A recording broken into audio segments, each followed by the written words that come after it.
Mesdames, Messieurs, amis téléspectateurs et auditeurs, je vous salue et merci de nous écouter.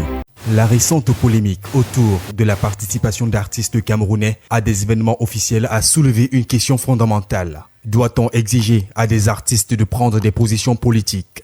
La réponse est non.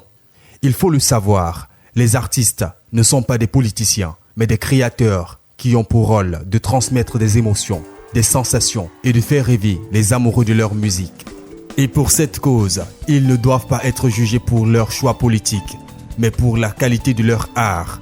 Car, comme tout le monde, l'artiste est un être humain qui a le droit d'avoir des opinions politiques, mais cela ne doit pas influencer son travail de chanteur, d'auteur-compositeur.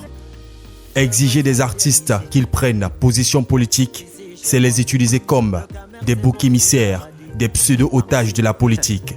C'est les empêcher de bien faire leur travail, celui de transmettre et de créer des musiques qui élèvent l'âme.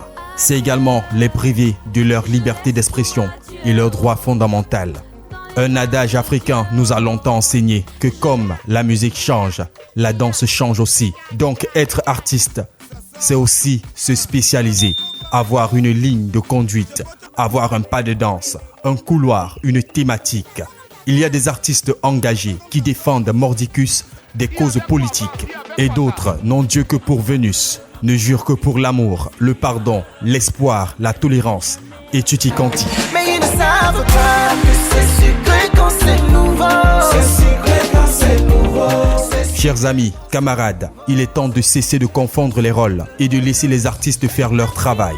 Il est temps de respecter leur neutralité politique et de ne pas les juger pour leurs choix politiques. Les artistes ne sont pas des instruments de la politique, mais des créateurs qui ont le droit de faire leur art sans être jugés pour leur opinion politique. Lorsqu'ils ont des problèmes de bail, des frais de scolarité à payer, les factures d'eau et d'électricité à régler, ou même acheter un comprimé, qui est là pour eux? Personne. Laissez-moi vous dire, un artiste est un beaux-ailleurs, un chantier-art, aux percussions de sa voix, de son instrument. Il travaille avec acharnement avant de manger. Il n'est donc pas responsable de la bonne ou la mauvaise gestion des affaires publiques et par la suite puni pour avoir accepté de prester pour le gouvernement. De plus, les artistes ont souvent une influence considérable sur la société. Ils ont le pouvoir de sensibiliser les gens à des causes importantes, de promouvoir la tolérance et la compréhension.